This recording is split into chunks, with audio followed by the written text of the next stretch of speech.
All right, y'all. So, Ron DeSantis is making moves, or at least the betting markets are making moves around Ron DeSantis.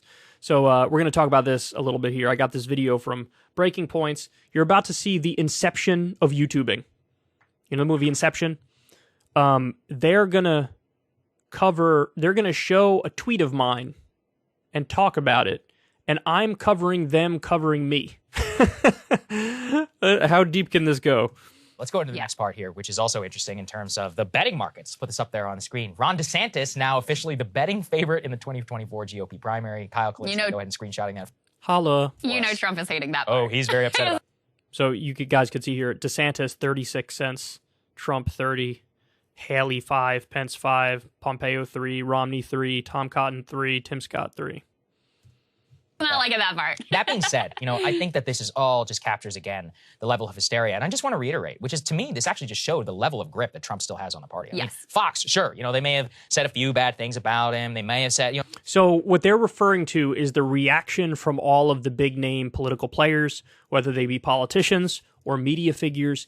Everybody seemingly fell right in line to defend Trump in the wake of what happened, in the wake of the FBI raid. So that's what they're talking about when they talk about the iron grip of Trump on the party. Spoken up a little bit on behalf of Peter Meyer, but I mean, when he's under attack, Jesse Waters and the rest of them, they immediately come to defense. I also want to read this tweet that Ron DeSantis sent late last night. Here's what he says, quote, "The raid of Mar-a-Lago is another escalation in the weaponization of federal agencies against the regime's political opponents. While people like Hunter Biden get treated with kid gloves, now the regime is getting another 87K IRS agents to wield against adversaries. Banana Republic." It's interesting he's trying to turn that into a thing about the IRS. By the way, we will be covering that, don't worry, everybody, in our next segment, because I know there's still a lot of questions about those agents and the expansion of the IRS. However, why I think that is important is for Ron DeSantis to come out and immediately have to come to the defense of Trump. And I've actually even seen, the most hardcore right-wing MAGA people being like, Ron DeSantis needs to mobilize a federal Florida National Guard and protect Mar-a-Lago and have a standoff with the feds like Huey Long or something like that. But I mean, it does show you the level, the position that he's going to be put in, which is now he is going to have to serve as chief defender to somebody who he clearly is not getting along with. Trump didn't even endorse him so far.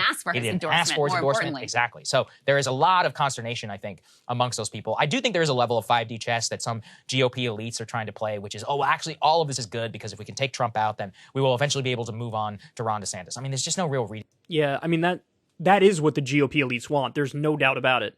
Mitch McConnell, that they all want that because they do think they can't win a general election with him.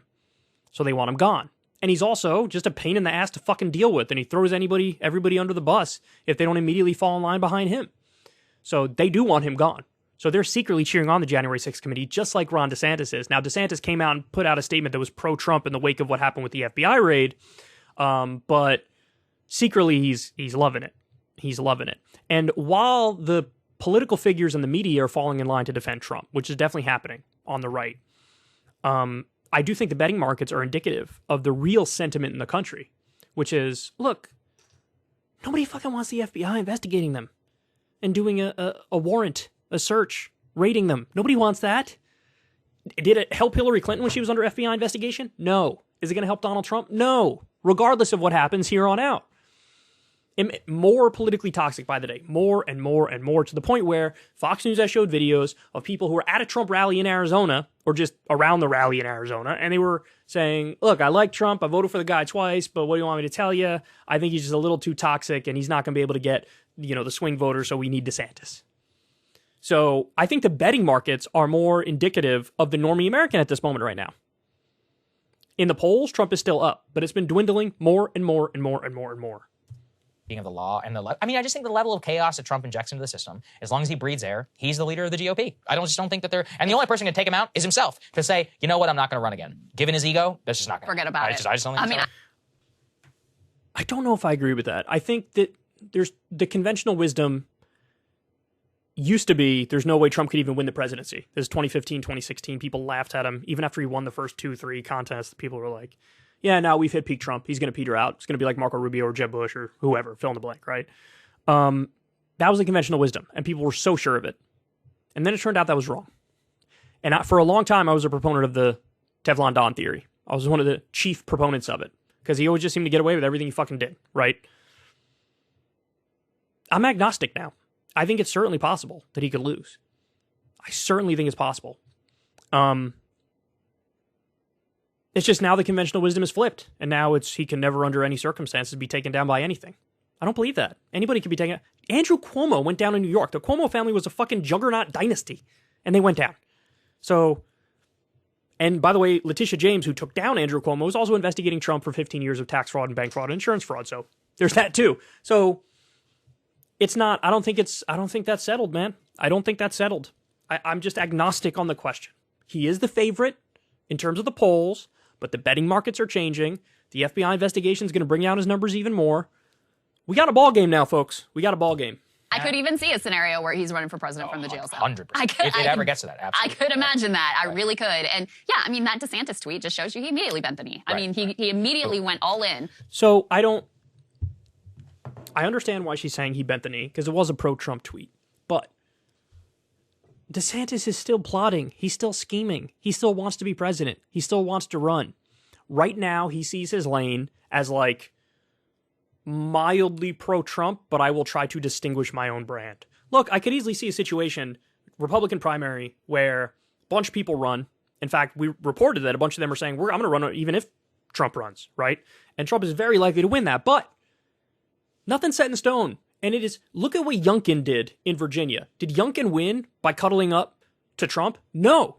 He took like a middle path. I'm not going to be pro-Trump. I'm not going to be anti-Trump. I'm just going to sort of do my own thing. Even theoretically, DeSantis can run against Trump and do his own thing and try to find that lane, which is like, I'm not going to say a fucking word about Trump. And then can win that way. And if Trump goes after DeSantis first and DeSantis only counterpunches, then we got a real Republican civil war. I do not buy in that scenario that Trump will just steamroll everybody. There was a time I thought that would happen, but now there is so much dirt on Trump, and there's so many things going against him. It is not that simple.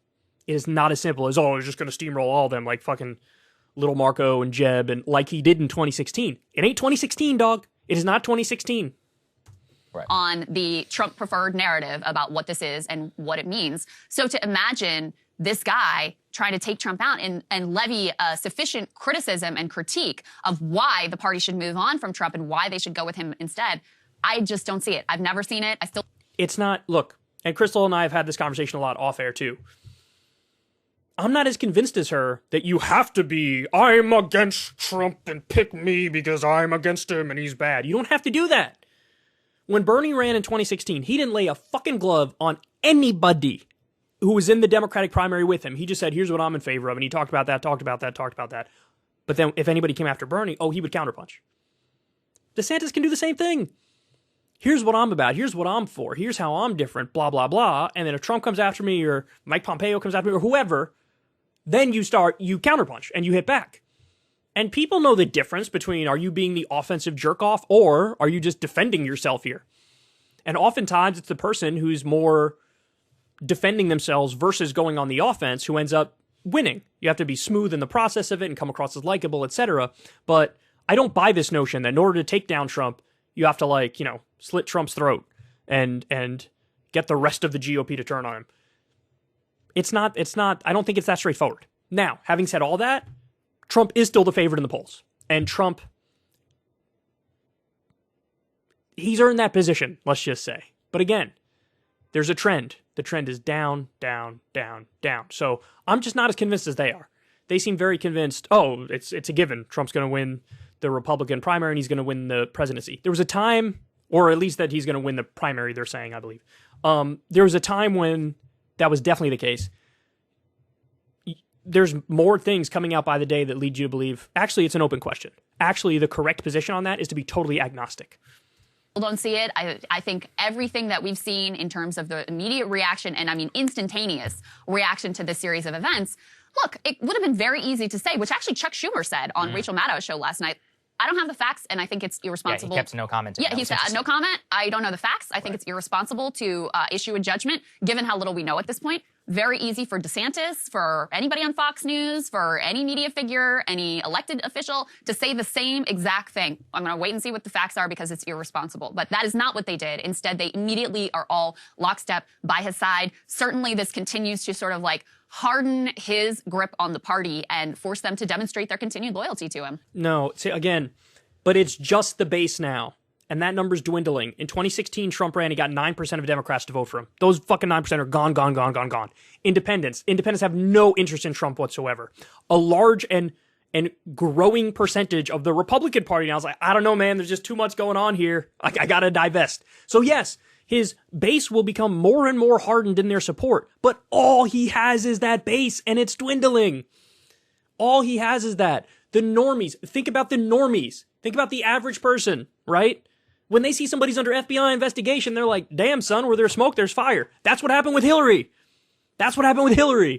So this is a little, they're hitting me with a little bit of the galaxy brain take here. But I agree with Crystal's point about what DeSantis could have done. He could have said nothing. He could have said, I don't have all the facts, we're going to wait and see. I don't agree with those ones in particular. I think he could have went the McConnell route, which was like, we need an explanation as to why this happened. That's it. Because that's fair, and it's not pro or anti-Trump. It's just like neutral, and it can be interpreted any way you want, right? I would have went with that if I was DeSantis from a political perspective. But, I guess he's still doing the I'm semi-pro-Trump, even though I'm not going to ask him for his endorsement, and he's not going to endorse me. I'm semi-pro-Trump because he feels like that's the lane in the future that will give him power. Or there might be a little bit of like, maybe if I suck up, I'll be VP type shit. Who knows? But the political calculation wasn't exactly right, in my opinion. Yeah, so I'm looking here. Mike Pompeo also had reportedly been saying he could run against Trump, beat Trump. Even he also, similarly, last night. Oh, really? Late last night. Executing a warrant against ex-POTUS is dangerous. The apparent political weaponization of DOJ, FBI is shameful. AG must explain why 250 years of practice was upended with this raid. I served on the Benghazi committee where we proved Hillary possessed classified information. We didn't raid her home. So, again, that's going to be lockstep. This is somebody who has come out and said, or not come out and said, but reportedly has been exploring his own run. Now we have... There's reporting that behind the scenes, Pompeo was pretty anti-Trump, but in public, he's one of the most sycophantic pro-Trump. But I don't know if that's just self-serving from Pompeo himself, laundering it through the media. I don't know, but that's some of the reporting, just so everybody knows. We have Ron DeSantis saying that. We have many of the people who are coming out. And Pompeo's one who outright said he would run even if Trump was running too, well, didn't he didn't outright say it. Apparently, he told donors that. Okay, so that's what I just looked. Tom Cotton, interestingly enough, hasn't... Which, by the way, that would be hilarious, because that dude has negative charisma. At least when you talk about DeSantis, there's enough there where it's like, there might be a race with Trump. With Pompeo, it's like, bro, what are you doing? Tweeted anything just yet. So, but I would expect him to immediately also come out and to go after this. But to me, it just proves the level of hold he still has on the GOP. It just cannot be underestimated. And there's quite a bit of cope here in Washington. So yeah, the hold he has on the Republicans in terms of their public face is strong. It's not strong at all behind the scenes. In fact, they're secretly cheering on the January 6th committee. And in terms of the base is always there for him, but it's a dwindling number. And every normie, every independent is gone. Gone. And so I think it's a little bit overstated on their part. Look, you guys know my take on the FBI thing. No matter what comes of it, it hurts them. In the same way it hurt Hillary. Oh, you're under FBI investigation? Ugh. You got to think of how does the normie react to it? How does the semi-apolitical person who kind of half follows stuff react to it? It's like, oh, shit. That's the reaction. It's not like, well, no, I'm even more in favor of him. That's just the crazy ones who never left him at all, no matter what he did. Okay, they're solidified. Not much hinges on that. So anyway, that's my breakdown. DeSantis now is the favorite among Republicans, at least in the betting market. So not even among Republicans, among the public in the betting market. And that is a sea change. That is worth something. Ever since Adpocalypse, when YouTube defunded all independent news and politics overnight, we haven't trusted them. We know they can pull the rug out from underneath us at any time. If you enjoy this content, please consider tipping $1 or $2 per month on the Secular Talk Patreon. Link in the video description box below. Thanks for your support.